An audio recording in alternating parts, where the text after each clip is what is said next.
Tyler, what's going on, buddy? For those who are a little bit unclear, all the alliances you were in, who was in them, and why you chose to work with those people, that's part one. And part two, is there anybody you wish you would have worked with that you didn't?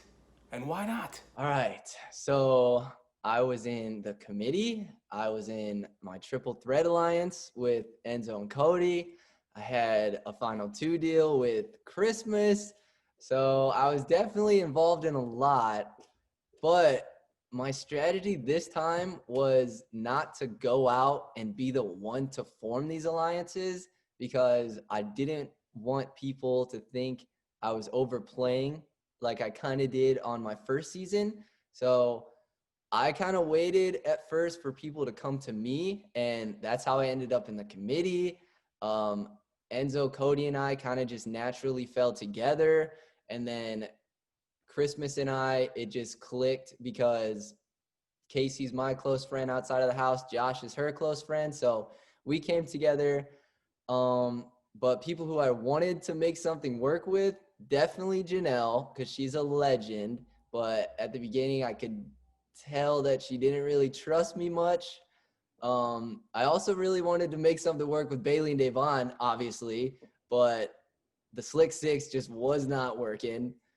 And I tried to force David to work with me, whether he liked it or not, even when he was voting me out, telling everybody what I was saying.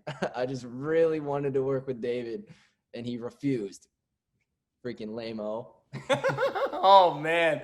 Listen, even before stepping inside this house, you know that you're playing with what a lot of people consider some of the best who have ever played this game. Before you even step foot in the game, you know that that's the case.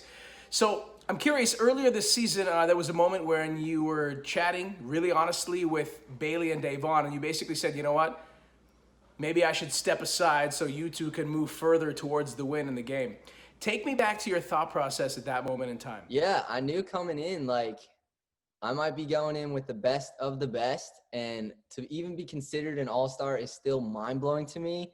And with that, I didn't feel like I had anything to prove, if that makes sense, because I put it all on the line in Big Brother 20.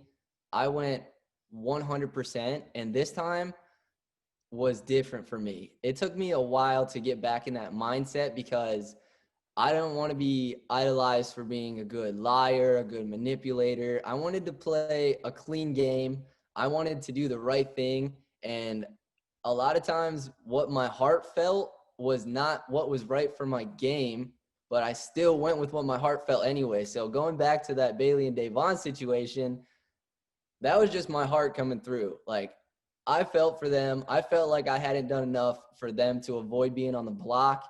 And I wanted to sacrifice my own game if it meant them going farther, because I think they stand for something greater and I'm behind them and I wanted them to be successful, but it just didn't make sense game wise. And I feel like the house really was questioning me after that because they're like, why would you just want to go home? You must have some kind of power or anything. But it really was just me being like, yo, I love you guys. I want you to do well.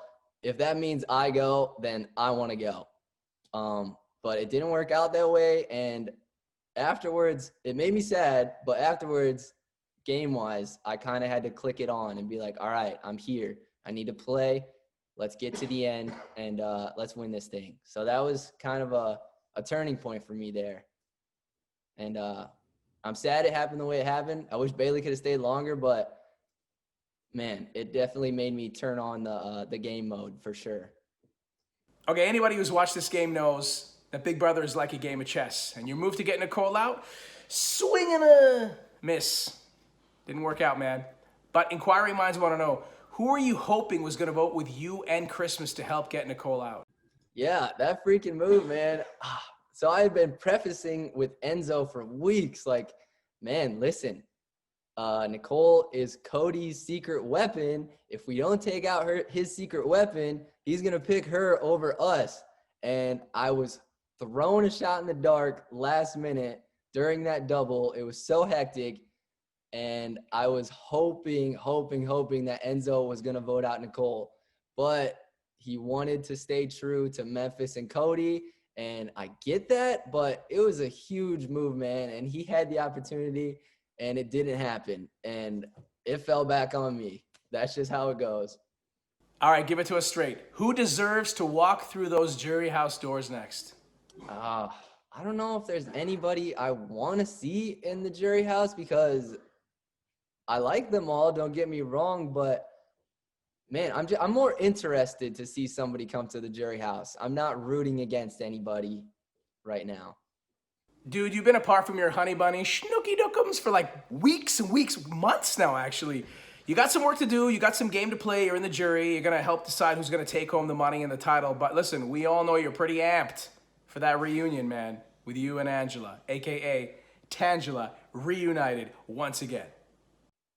I cannot even explain how excited I am to see Angela after freaking more than 2 months away. This has been so tough on me not seeing her, and we're in the home stretch. I'm not in the game anymore. I'm decompressing, but this is not over yet. It's not over until I see her face. So I am so excited. I can't even tell you.